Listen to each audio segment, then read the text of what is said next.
Hello students, today we will discuss Lindelof theorem.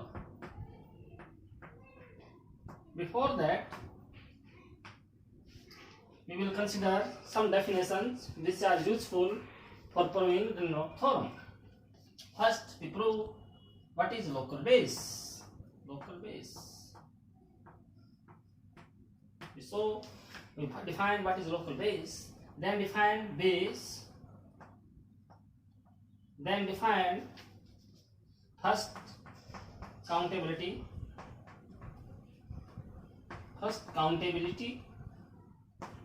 or first axiom of countable,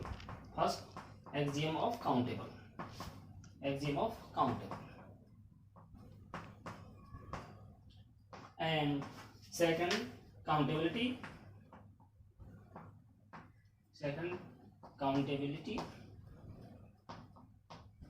or you can call it second axiom of countability.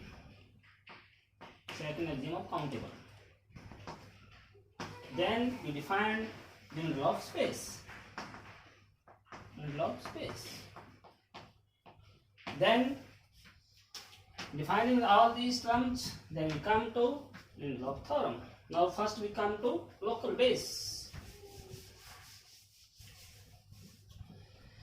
Let X be a non-empty set,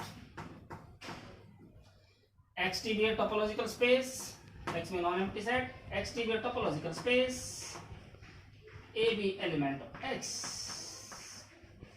Now the collection beta of A, which is subset of T, is said to be local base at A if number 1, A belongs to beta of A. Second one, each open set containing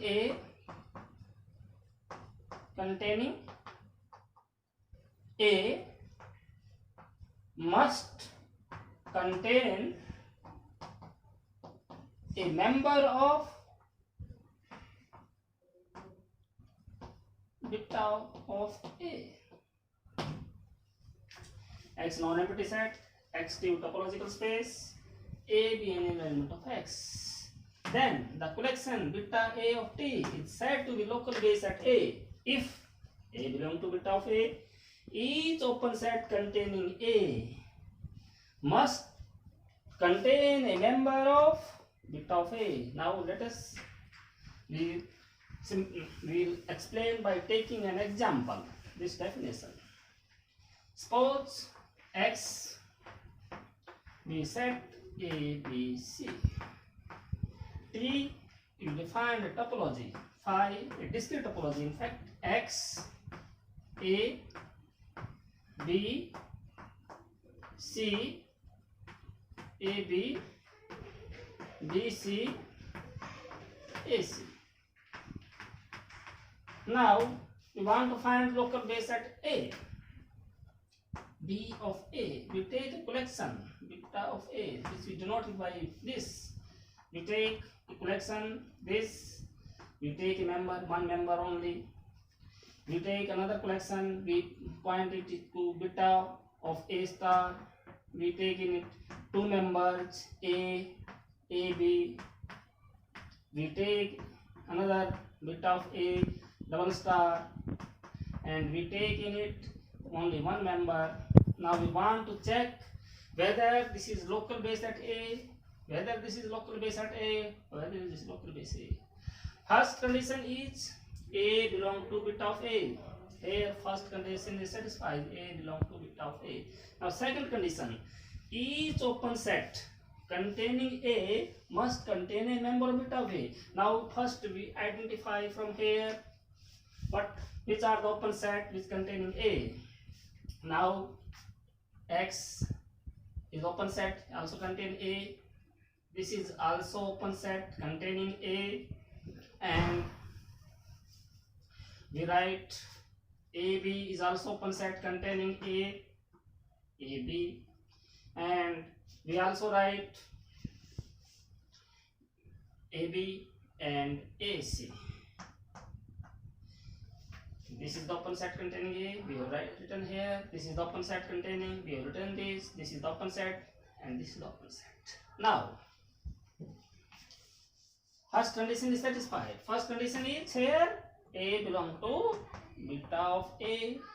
Second condition, each open set containing A. This is containing A, this is containing A, this is containing A, this is containing A. Each open set containing A must contain a member of beta of A. Beta of A here is only one member. This is also included in this. This is also included in this. This is also included in this. This is also included in this. Hence, second condition is also satisfied. So we say beta A is the local base at A. Now we come to second, B A star, whether it is also local base at A or not. First condition, now we check beta A star. Beta A star form a local base or not. Beta A star having element A, A, B. Now what does the definition says? Definition says, this is the definition. First, A belong to beta of A. A belong to beta of A. Second, each open set containing A must contain a member of beta of A. Each open set containing A must contain a member of beta of A. Now, what are the open set containing A? I already written. This is the open set containing A. This is the open set containing A. This is the open set containing A. And this is the open set containing A. Now, first condition is satisfied. Now, second condition. Each open set containing A must contain a member. This member is contained in all of them. So, it is a local base. Now, we come to this beta A star. Now, A belongs to this. Now, we come to beta A star, whether it is local base or not. You see from here, A belongs to this. Now, each open set containing A must contain a member of this. This contain only a member X, and this member is not contained in this. At each member must contain, each open set contain a member of this, each open set, and each open set of this contains X. It has only one member X, and this member X is not contained in this. Each member, each open set contain member of this. If at one set, if you identify one set, open set which does not contain this member, then we can say this is not a local base. There can be many local base at a point. There can be many local base at a point. Also, you can check here, if you take beta of A is AB. This is also not local base at point A, because A belongs to this. But this member is not contained in each of the open set. This is not contained in this. This is not contained in this. Also, this is not contained, but we have to identify only one member. If it is not contained in each, then we say it is not local base. So, these are two conditions of the local base, and there can be many local base. Now, we come to base. This is the definition of base. Local base. Now, the definition, we come to base. Base. Let X be non-empty set. X be non-empty set, and this is a topology. The collection beta, which is a subset of T, is said to form basis. This collection form basis if for each X belong to X and each open set G, each open set G containing X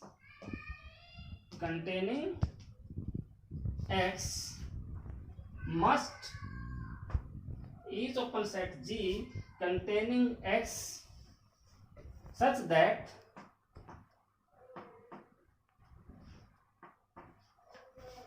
X belongs to beta and this contains this condition hold. Then we say here for each X belongs to S, each open set containing X, there exists a member beta from this collection beta such that this condition hold.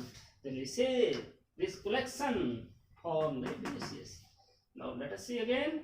For each X belong to X and each open set G containing this X, each open set G X belong to X and each open set containing X, there exists a member from here a member came from this beta satisfying this condition. Then we say this collection form a basis. Or there is another definition, second definition. Each open set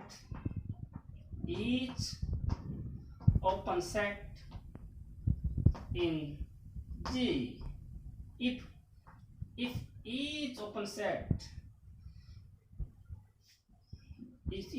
G in T can be expressed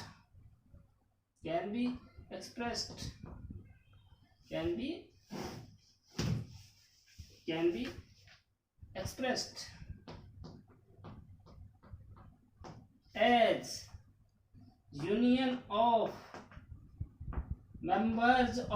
union of members of beta.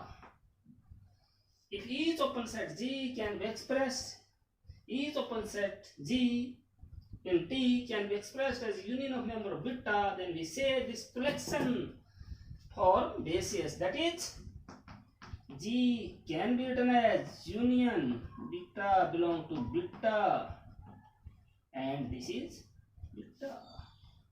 And these two definitions are both are equivalent. How? Let us see. One way we have said, now we saw that both are equivalent. First we have said for each X belong to X and each open set G containing X, there exists a beta from beta such that this for each X belong to G and beta belong to beta, we have this condition hold and this condition satisfied. Second one, we have said if G, each member G of T can be expressed as a union of beta is a collection of subset of T. Keep in mind, considering both the definition. Union beta belongs to beta and beta. First, we suppose this condition hold. This condition hold. We will show this. If this holds, we will show this, and both are equivalent. We name it 1. We name it 1 and we name it 2. Now, first implies second. What it said? For each X belong to X and each X belong to G, there exists a beta belong to beta such that condition is hold. That is, for each X belong to X and each open set G belong to T containing X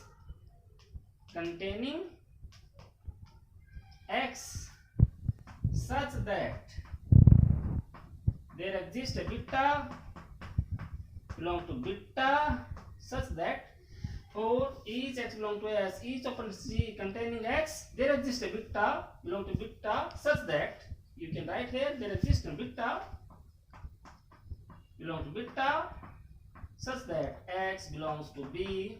This is given. you can say it is X. There is a bit X, in fact, contained in G. Now, take the union over G, union X belong to G.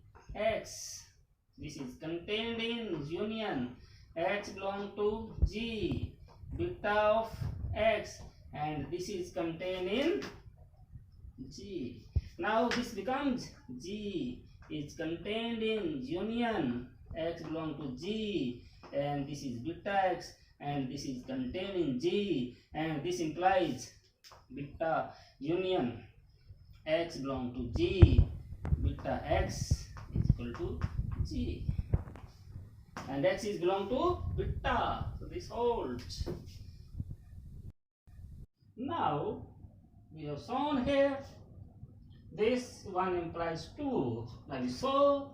Now each open set G can be respect to union of member of beta. Now we have given this, from the first X belong to beta contained in G, we have shown this. Now from this we show this.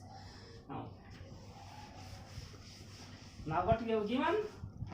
We have given G is equal to union beta belongs to beta, and this is beta.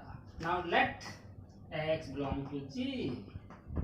And here G is equal to union beta belongs to beta, and this beta. This implies there exists a beta. This implies X belongs to union beta belong to beta, and this beta. This implies but X belong to G. So there exists a beta here, such that this implies there exists a beta such that X belongs to beta.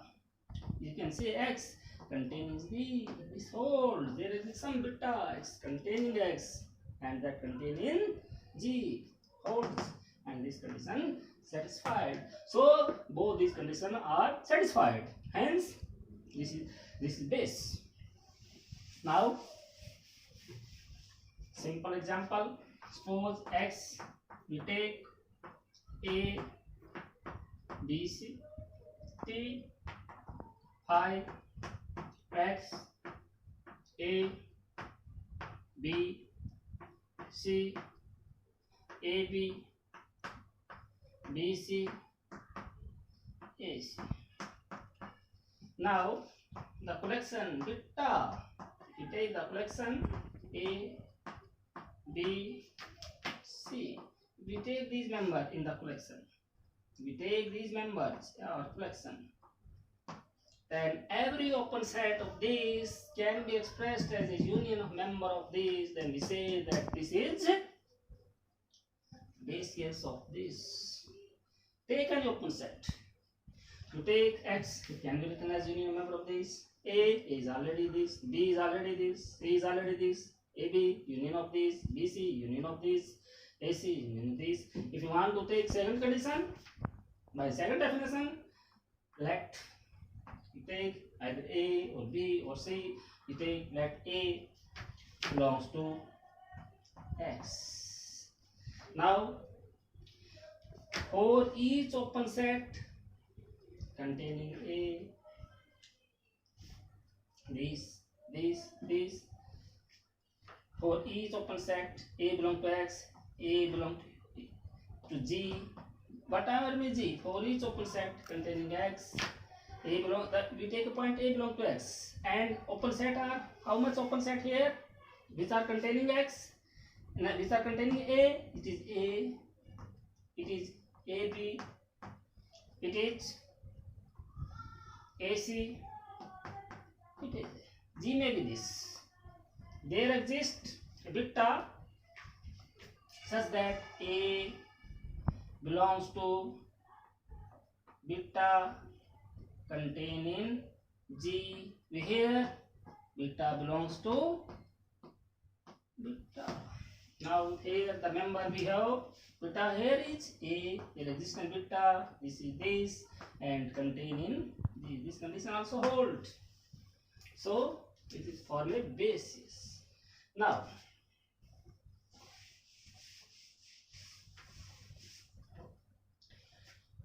first As an example, we give an example of local base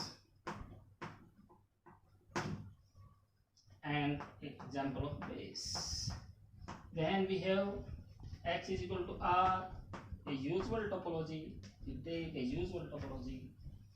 Now, in usual topology, the open set beta we can take t. The usual topology is of the form the elements phi a is a subset of x such that for each x belong to R, there exists an open set AB belongs to A such that x belongs to AB contained in A.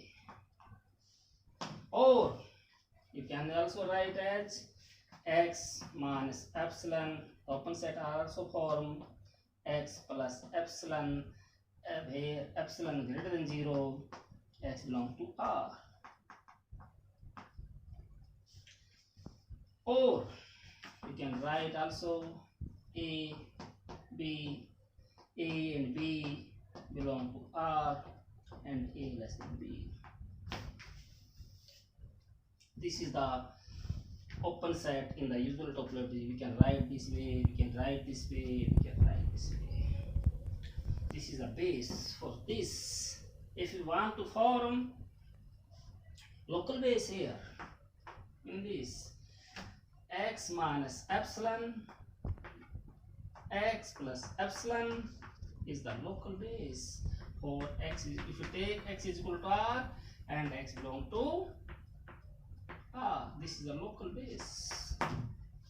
This is the local base for this. This is the local base. And here, this x minus epsilon, this is also base. A base can be local base, but a local base cannot be base. Here, this is the base. Okay.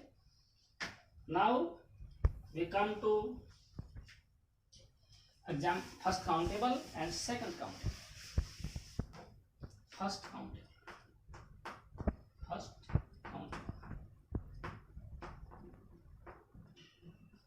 and second countable.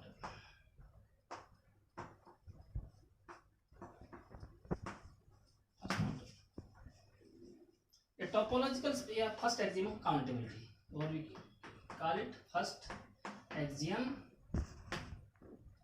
of countability.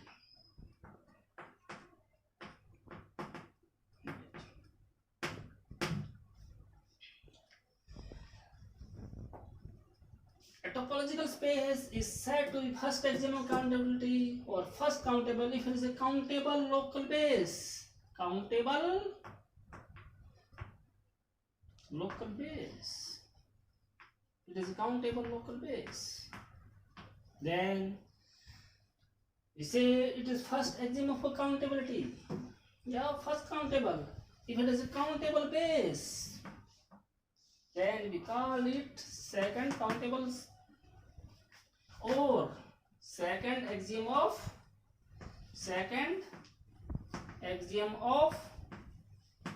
countability.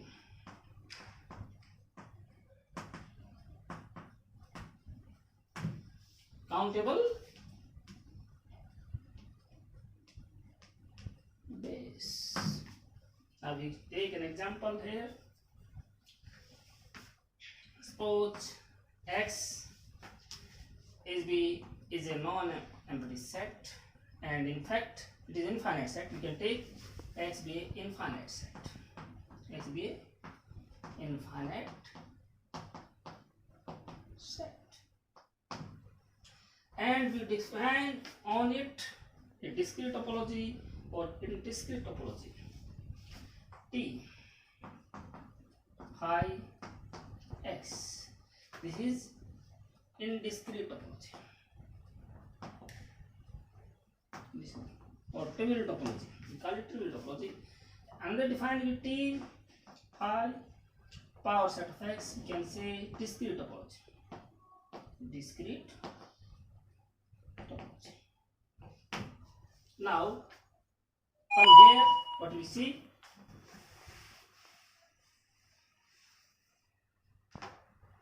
now here the base for x belong to x, beta of x is x. This is from indiscrete topology. Here we take indiscrete.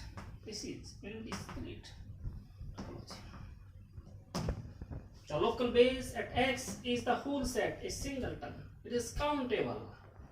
Whether x is finite or infinite, in case of indiscrete topology, it has a countable local base at x and is consists a single open set. So we can say it is local base at x, countable local base at x, because it consists only one open set. Similarly, in the case of discrete topology, in discrete topology, beta x is x. In case of discrete topology, it is local base at x because it consists a single element. It is countable local base at x. It is said to be first axiom of countability. Is also so in this, when x is infinite, a discrete topology or indiscrete topology, both are the first countable, because in this case only one single open set is countable, finite. In case of a single set, x an element, these satisfy both the condition of local base at x. So this is local base at x, this is local base x. That is countable. It is countable. This is example of first axiom of countability. When take x in finite set and then we take discrete topology, or in discrete topology, they are countable local base at x. Now it comes to second axiom of countability. Example, second axiom of countability.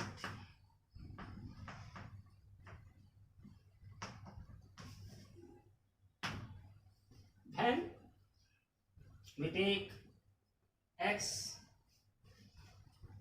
is R and x minus epsilon, x plus epsilon, and x belong to rational number, this is countable base. Or we can say A, B, such that A less than B, A and B belongs to Q. This is also called countable base. Countable base. This is countable base. In the first case, it is countable local base. Here is countable base. So this is second count. These are the example of second axiom of countability or set countable base. If you take x is equal to R, x belong to Q, rational numbers are countable. This and this. Also we take another example. Suppose we take x is equal to A, B, C, and we define the topology T finite. This. Then here base, in this case base is, you can take A, B, C. This is countable base because x can be written as union of number of base. The elements are finite. Second axiom countability. But here one thing is to be remembered. Every second axiom of countability is the first axiom of countability, but converse need not be true. We will show it by an example. Every second axiom of countability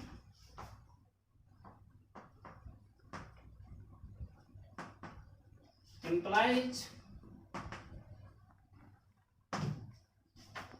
first axiom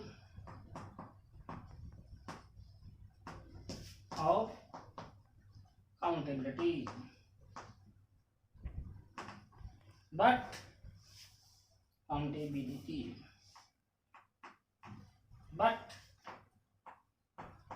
converse need not be true. How? Proof. Now we come to converse need not be true. Suppose we take X uncountable set, X be uncountable set, and we defined a discrete topology on this X. T phi, we can indeed discrete topology. We define discrete topology. Now here we have taken X an uncountable set, and we define this uncountable set a discrete topology. A discrete topology. X is uncountable. We have taken discrete topology. Now we take an element X belong to X, and we take beta X. This is a local base at X. This satisfies both the condition of local base. The condition is A, beta of A is a local base at A if A belong to beta of A. Each open set containing A must contain a member of beta of A. Here we have this X belong to X, and this containing this belong to this, and this containing this. Second condition is satisfied. So it is a local base at X, and it has only one element, finite, so it's countable. So it is first countable. It is first countable. LG. Now, if we say base for this, the base for this is X union X belong to X, and this is uncountable, not countable. It is a uncountable base, and the definition of second example, if it is a countable base, but this base is not countable because the elements are infinite. This is X, it is uncountable. It is uncountable. So it is not countable base. It is first axiom of countability, but not second axiom of countability, because here if we remove, we have uncountable elements in this, so it is not second axiom of countability. So every second axiom of countability is first axiom, but first axiom will not be second. Now we come to, now we prove that every second countable axiom is first countable. Proof.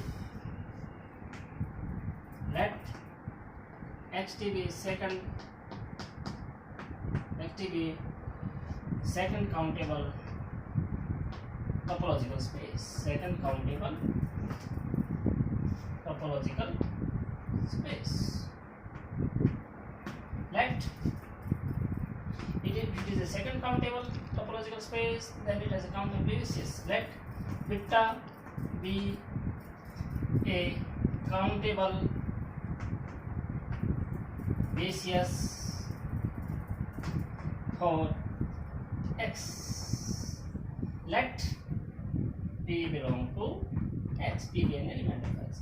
Let beta P be the family of all members of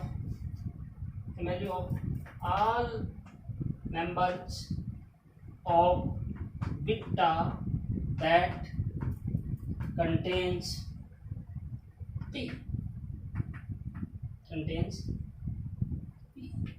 Here, this beta p is the family of all members of beta that contain p. That is, beta p is a subset of beta. This collection. It is countable, so it is countable. Here, beta p is local base at p. Here, beta p is a local base at p, and it is subset of a countable base, yes, so it is countable. Hence, we conclude that every second countable topological space is first countable. We prove a cofinite topological space. A cofinite topological space need not be second countable. Need not be second countable. Proof. Let xt be a cofinite. Let xt be cofinite topology. And here we take here x is equal to r. Now define T topology as phi G is a subset of R such that G complement is phi. Now we prove that it is not second countable. Suppose this first count. Suppose xt is second count. Second count. So if it is second countable, is a countable basis, so it has a countable basis. Countable basis. Say beta n and belong to n. This is it is second count. Now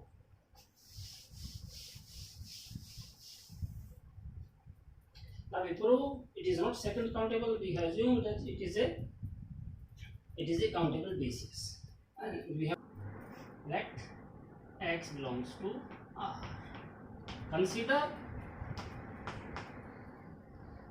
y not equal to x belongs to R. Then R minus y is a neighborhood of x. In fact, it is an upper set containing x. In fact, R minus y is an open set containing x, but it is a countable basis beta, so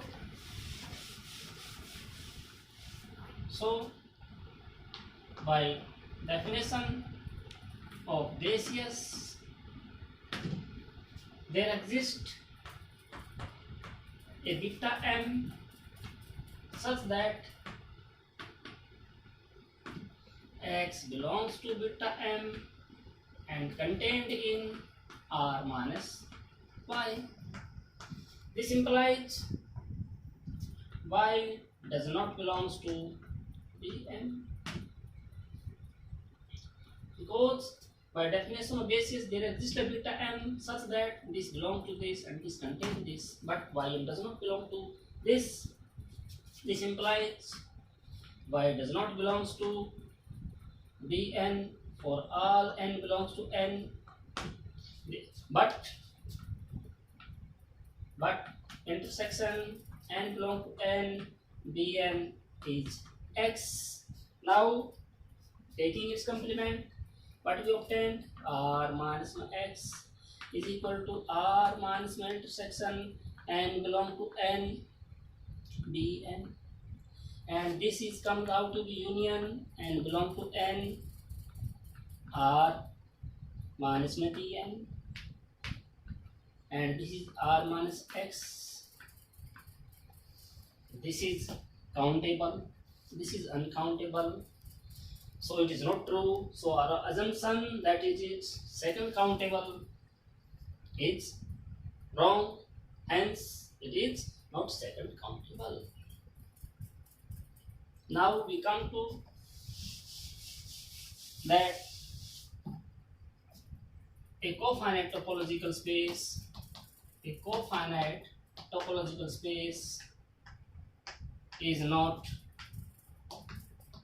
also first countable, is not also first countable.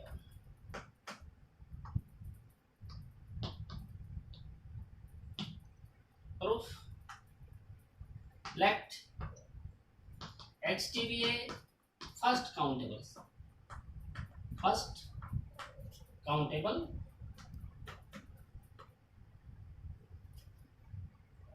exit.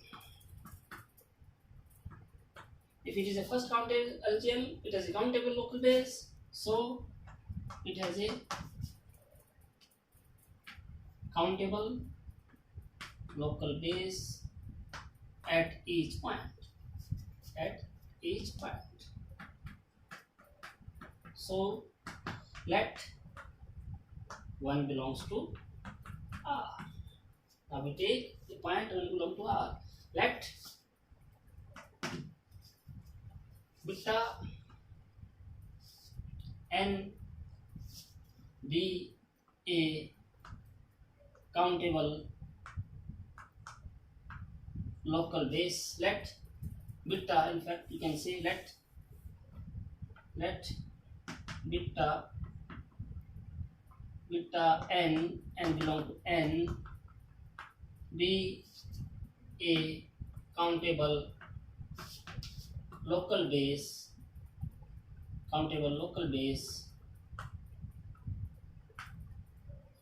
at 1.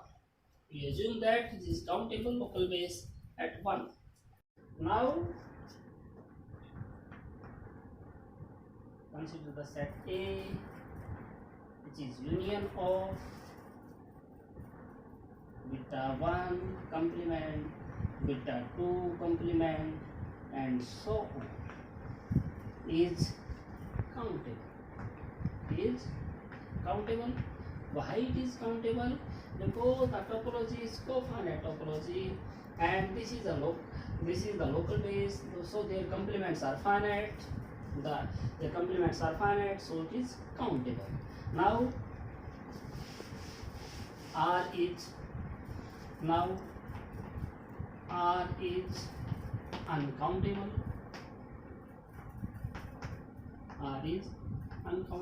So R is uncountable. This is countable. So there exists an element in this which does not belong to this. So there exists an element, say P, and this is not equal to 1, belong to R, but P does not belong to A. If P does not belong to A, it means P belongs to A complement. This implies P belongs to A complement. If P belongs to A complement, it means P belongs to all of these.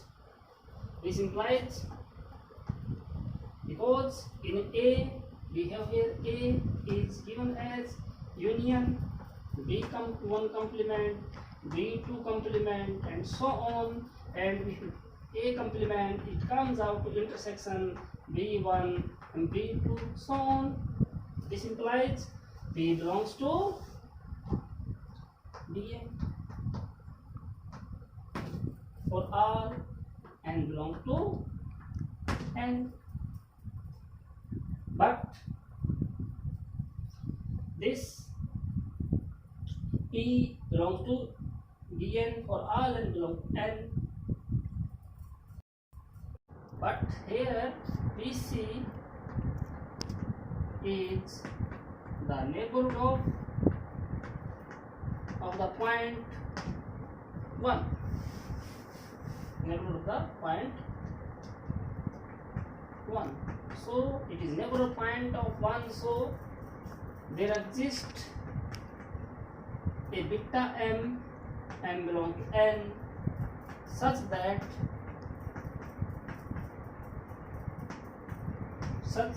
that bm contained in PC.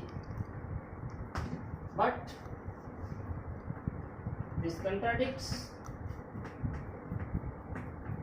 the fact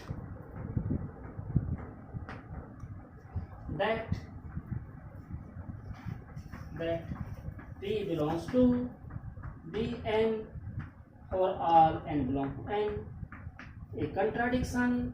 Hence, a cofinite topology is not first countability. Now we prove heredity property holds in first axiom of commutability and second axiom of commutability. Prove that every subspace of first axiom countability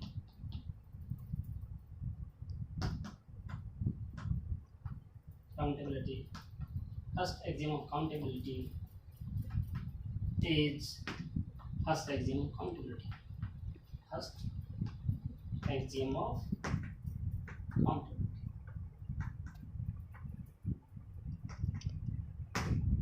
Or you can say the property of being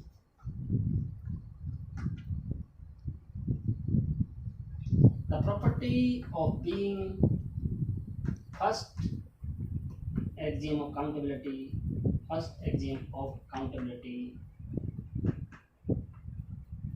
is hereditary.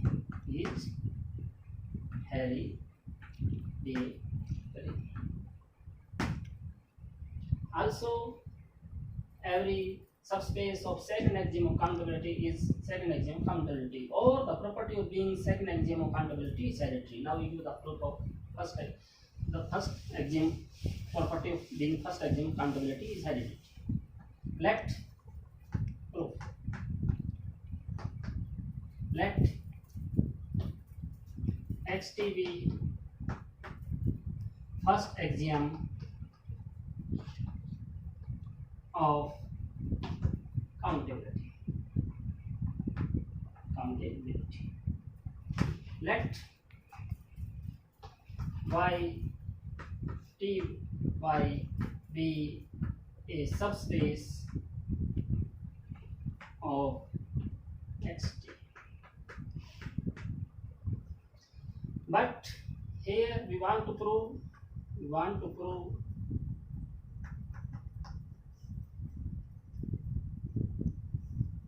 yty is first axiom of countability. Is first axiom of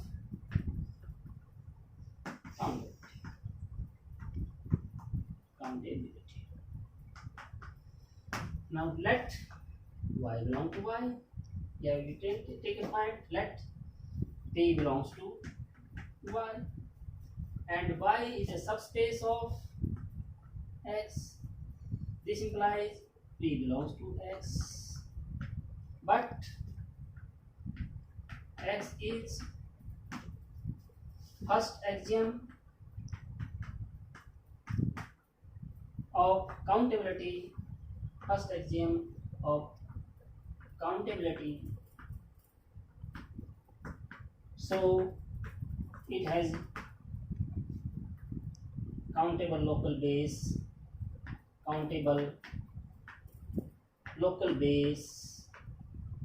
at point P, at the point P. Now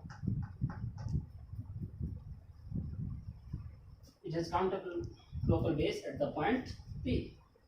Now this countable local base at P, BP and intersection with y, P belongs to also y and P is countable locality, so P intersection Py is also countable, is also countable. Hence,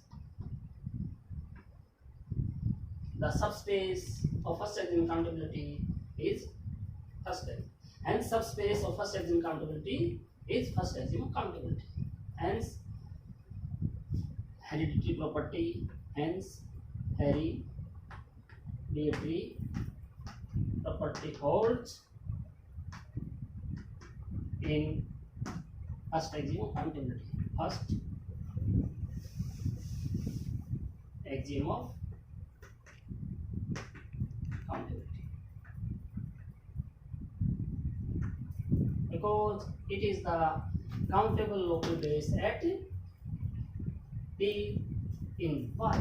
Is countable local base at P in Y, because BP is countable local base at X, so BP intersection Y and P also belong to this. P is also countable local base at P in Y. Now we come to hereditary property holds in second axiom countability. Hereditary, the property of being hereditary in second axiom of countability. There is second axiom. The property of being hereditary is second axiom of countability. Is second axiom of countability.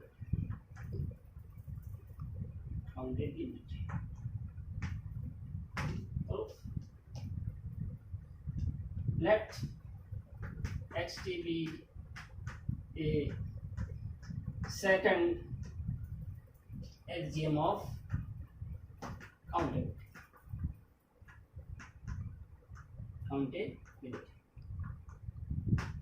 So it has a countable,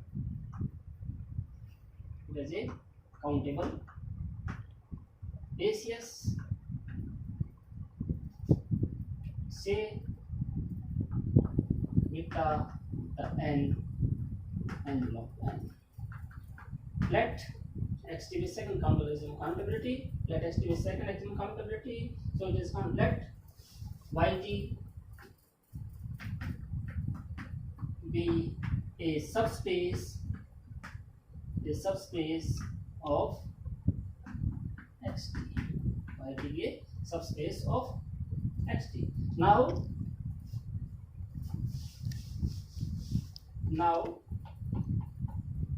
this basis, this beta, now beta n, yeah, you can say beta. Now beta intersection y, because y is a subset of x. Y is a subset of x. Now is also have countable basis. Is also have countable basis for y, ty. Hence, second axiom countability being hereditary. Now we come to Lindelof space.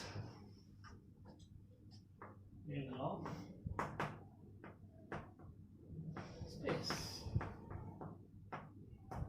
Some author take the definition of Lindelof as Lindelof space, and some take this. I take the Lindelof, Lindlof, Lindelof space. A topological space xt is said to be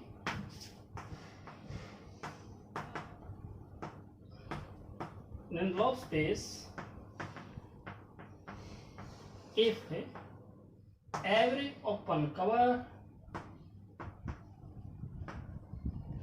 admits a finite every open cover admits a finite countable subcover, not finite. Every open cover admits a countable subcover.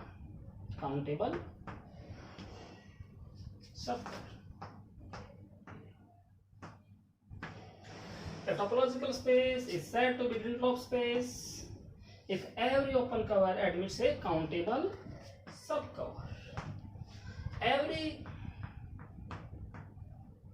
compact space is Lindelof space.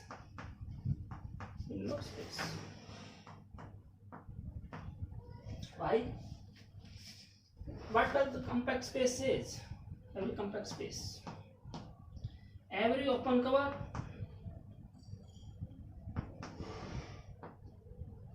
has a finite subcover. Finite subcover.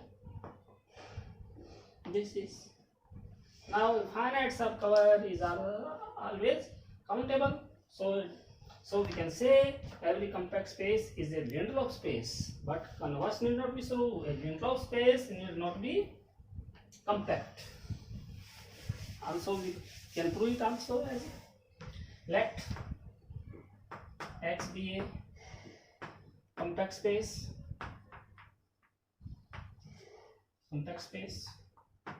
If it is compact, it is a cover. Let C G lambda belong to gamma be a cover of X, and X can be written as union lambda belong to gamma G lambda.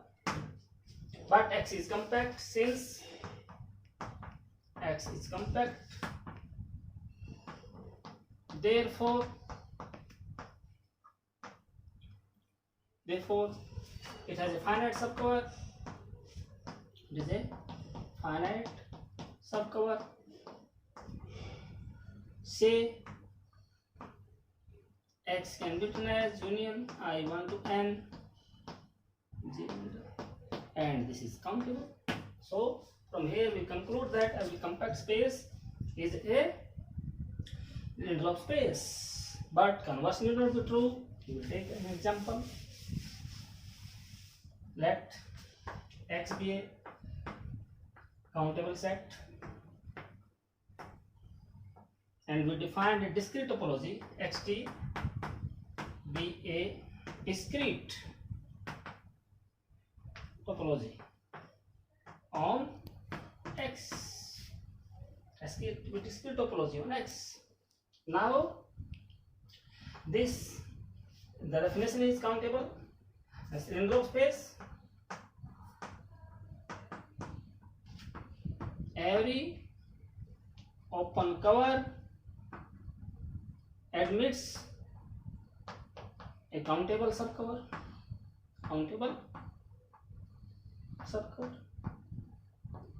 Here we have discrete topology, so X can be written as union X belong to X, and X, but this X is countable. So this is the cover of X, and this is open, and this is countable. This is countable open cover of X. Every open cover of X admits a countable subcover. This cover is countable because we have taken X is countable, but we have taken it is discrete topological space. This cannot be written as a union of finite number of elements. This X cannot be written as union of finite number of elements, but it can be written as union of countable number of elements. But it cannot be written as union of countable. But it cannot be written as union of finite number of elements. Here, X cannot be written as union of finite members of X, but it can be written as a union of countable members of X. So it is Lindelof space, but it is not compact. Now we come to our main result.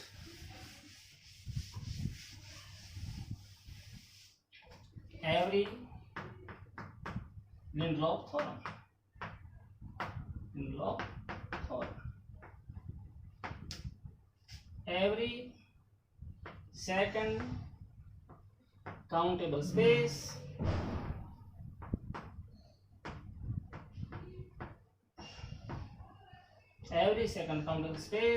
is Lindelof space.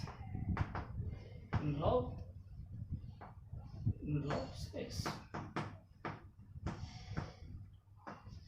Second countable.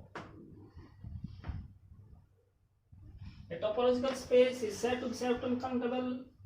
What is countable base? A topological space is said to be Lindelof space if every open cover admits a countable subcover. Second countable base, and Lindelof space if it admits a countable subcover. Let proof. Let XT be a second countable space. If it is a second countable space, it is a countable base. Let beta n belong to n be a countable base for xt, or you can say x. Now we have to show it is Lindelof space. We have to show every open cover admits a countable subcover. So we take its cover. Let C G lambda belong to gamma be a cover of x. If it is cover of x, then it can be written as x union lambda belong to gamma G lambda. Now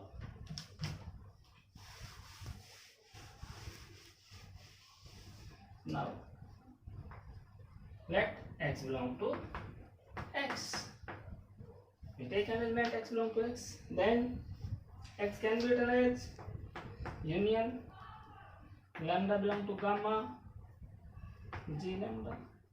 This implies x belongs to union lambda belong to gamma G lambda.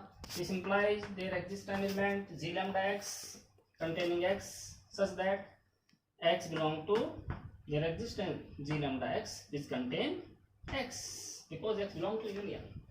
But this is a collection, but x has a countable base. X has a countable base. So there exists, if it is a countable base, so it is countable base, so there exists a base of it. So there exists an beta n, by definition of base, beta n x containing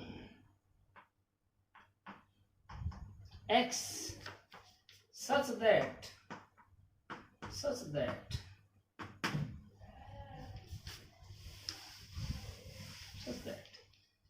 x belongs to beta nx, and this contained in G lambda x. This containing G lambda x. Now taking union over x, union x belongs to, also x belong to an element, union belong to lambda, G lambda belong to x, x belong to x here. X belong to x, taking union over x is contained in union x belong to x beta nx, and this is contained in union x belong to x G lambda x. Now This comes to, this is x, this is x here. We have taken union x belong to x over x contained in beta x belong to x, beta and x, and this comes to x, and this is contained in union x belong to x, beta and x, and this is contained in union x belong to x, g lambda x. Now this can also be written as, because this contains this and this is also contain this, also you can use that x is equal to union x belong to x, beta and x, and this is contained in union x belong to x, g lambda x. Now, but this is a countable. This is countable because it comes from the space. It comes because we have taken the base beta, and beta is beta n belongs to n. This is countable, and this beta and x is the subset of beta. This is countable, so this is countable. And this further, this is countable. Now this, we have taken the cover C. G lambda, lambda belong to G lambda, lambda belong to gamma. Now corresponding to each x belong to x, the definition says beta is set to base s. Beta, you see here, beta is set to base s for each x belong to x and each x belong to g. There exists in beta such that contain in g. Now this is countable, and this is contained corresponding to this g containing x, we have beta, so it is countable. This is countable, and it comes from here. It is subset of this cover. So from here we conclude this: every open cover admits a countable subcover. This is open cover, and this admits a countable subcover. This is countable because this is countable, and corresponding to this we have the corresponding g lambda x. This countable, we have taken beta 1 x, we have corresponding 1, corresponding to 1 beta 1 we have g1, corresponding to other beta 2 we have 2 g2, and so on, corresponding to beta 1 gn. This is countable, so this is countable, and so from this cover we admit a countable subcover. If every open cover admits a countable subcover, then that space is said to be a Lindelof space. That space is said to be a Lindelof space. Now we come to next. Now we show that a Lindelof space need not be second countable. A Lindelof space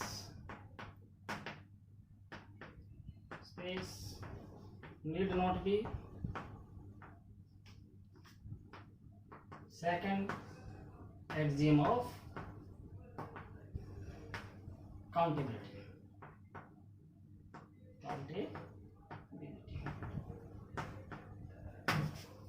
We take x an uncountable set. Uncountable set. And we take an element p which belongs to s. Now we take a p exclusion topology. X, A is a subset of x such that p does not belong to A. This is a p exclusion topology. P exclusion topology. Let C G lambda, lambda belong to gamma, be a cover of x. If it is cover of x, then x can be written as union lambda belong to gamma G lambda. But from here we say that p belong to x. Now p belong to x. This implies there exists an open set from this union such that p belong to x and x is equal to union lambda belong to gamma g lambda. Now there exists a G beta such that P belong to G beta for some beta belongs to gamma, but P belongs to G beta.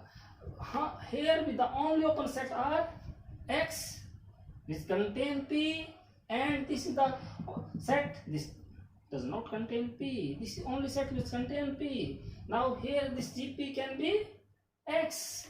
This implies P belongs to this X. P is the only G. This is G beta, and this is G beta. This is the cover, and we would admit a countable subcover because it consists only one open set, only one open set. So it is this open cover admits a countable subcover. Hence it is Lindelof space. It is Lindelof space, and we have already proved it that it is not second countable. It is not second countable. We already proved it.